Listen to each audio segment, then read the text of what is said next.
Hey, what's up everybody? Welcome back to another Honkai Star Rail reaction. Today we have Jumo's request from the last video, Return of None. All I know is that this one is a battle OST and it's fairly short, so I have a feeling this is going to be an interesting experience, just getting to hear something that's short, sweet, to the point, and I guess without further ado, let's go!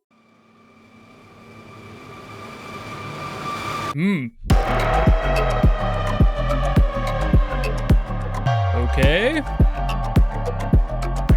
Love that sub-bass drive that underneath there.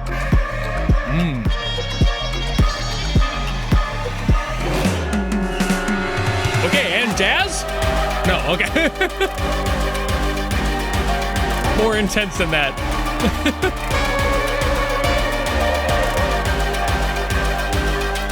Very jazzy feel. I'm sure they're trying to tie into the area. See?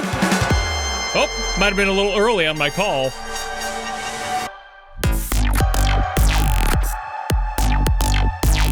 Wait a minute. Hey. Hey, wait a minute.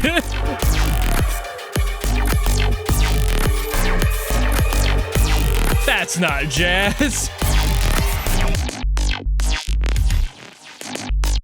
Ooh. Oh, that is super fun.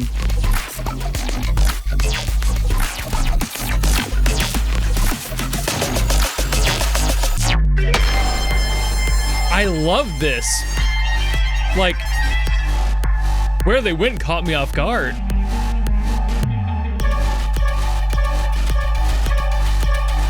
I love being caught off guard.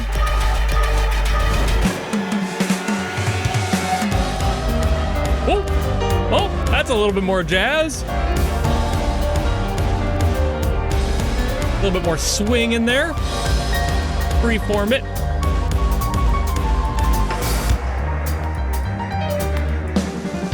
Ooh, ooh.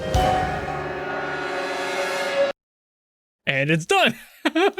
What a fucking interesting track. All right, I get to talk about blues again. Aw, man, blues, my beloved. Okay, so this, like I was saying, was a little bit jazzy, and by that, I kind of count both jazz and blues as cut from the same cloth, so they utilize a lot of the same principles. And for this one, definitely more bluesy than jazz, I suppose. But again, the family is so close together, it might as well be from Alabama. So at the end of the day, it's still amazing how they utilize what they were doing here while also not straying too far from the sound design aspects of this song. Most of it was sound design. There's really not too much going on here melodically, except for, you know, the solo and stuff going on in here, but largely you're just sitting around on this G minor the whole time.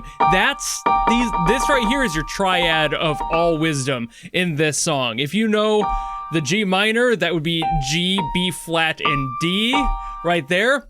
Perfect. You know basically this whole song. There's a little bit of movement, like I said, but mostly it seems to maybe fall around the B flat and like C area, and that's a maybe, and more like a C minor in that case of like the G minor scale. But that's also assuming you're not talking about just the G minor blues scale, because that's pretty much all this was. And the blues scale is a little bit different from the standard G minor scale. And the difference in general when it comes to blues scales is the blues scale is mostly just where people like to do their finagling around the song. The fiddling around and playing with stuff, doing solos, is usually around the blues scale. And for that, this would be the collection of notes, like I mentioned, the G minor earlier. That's kind of the core of it, but the notes that you can play with are a lot more expanded upon. So you get the G, the B flat, the C, the D flat, D, and F. So just from hearing that scale there, you can probably already be like, oh yeah, that's a little bit jazzy. Exactly. You know, like that's the point of these sorts of scales. Stuff that is basically designed around improvisation, and that's basically all it's used for in here. So like I said, a little bit of movement, mostly all blues stuff going on here, and you can really hear it when the like near the end of the song, there's like that trumpet solo that comes in, and it actually starts on the C there instead of the D. So you get like and it just starts going on. I don't have the dexterity to do that perfectly. I'm not a fucking like jazz blues pianist, but like that's kind of the chord, just doing that and just we get basically all of these combinations I mentioned of these notes before. So if I'm just moving the one finger, the top finger, that D, if I move it between the C, the D flat, and the F at complete random, you get something that sounds naturally pretty bluesy.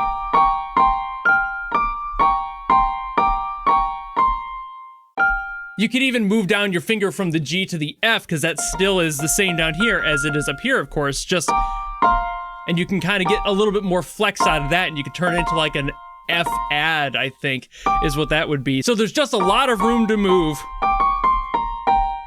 And you can just play stuff, you know? Like, that's the best part about these sorts of relationships in blues scales, is that you really don't need to do too much other than play around, have a little bit of fun. Like, I'm pretty sure, for example, in the very beginning of the song, for a while there, I thought it was just a B flat, you know? Like, I thought that was just what it was up there, but I think it is a G minor, but it's a G minor 7th, so it's adding that F in there that would be the same thing as that, you know, like this is a G minor 7, but this is also a B add 13, because that's what you're doing. You're adding that 13th on there, which would be the G, but is a G minor, and then adding the F, so technically more it would just be a G minor 7th. That gets into the semantics of music theory and what you should call things depending on the situation, and I'm not even too privy of that. I'm a little too fresh for that sort of knowledge to really be cemented in my mind, but the point is, that exists that way. And again, just the G minor blues scale is all this song was. A lot of fun to be had, a lot of flexibility in that option, and as I'm sure you heard earlier,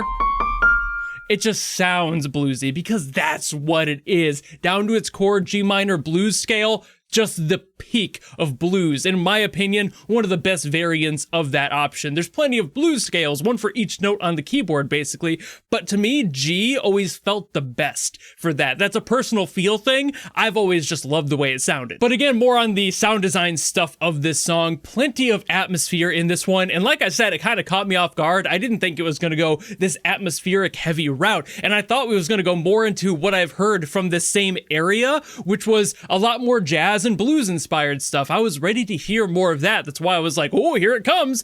But it really didn't do that as much. And I actually think I prefer it that way because I feel like that fits the scenario much better. Having something that is a battle theme, not really lean into the obvious of the area, but instead paying homage to it and focusing more on that tension that the sound design is adding and allowing the room to be kind of suffocated by that, despite the freedom of blues and jazz being at the heart and soul of what this song is. So I think they did a phenomenal job with that. I have absolutely no qualms with this song, even though I said earlier it's not really something melodic. That is some of the best sometimes. Your songs do not have to be melodic. They can be heavily atmospheric and heavily abstract. You don't have to follow the core rules of music, because at the end of the day, especially when you're getting into weird stuff like the jazz scales, those rules kind of go out the window as part of the feel of what jazz and blues are. So that's why this one felt so good, as a perfect homage to the area, while also giving plenty of room for all the other atmosphere to really build on itself and get you invested mentally in what they're trying to do musically. But I think that's about all I gotta say on this one, so thank you all so very much for watching. If you enjoyed this video and you want me to get to something else from Honkai Star Rail, by all means, drop in the comments below and I will do my best as always to get to those. Or if you don't want to do any of that, maybe just want to follow me and support me for more stuff coming in the future, you know how to do all that, and I'll see all of you in the next video. Goodbye!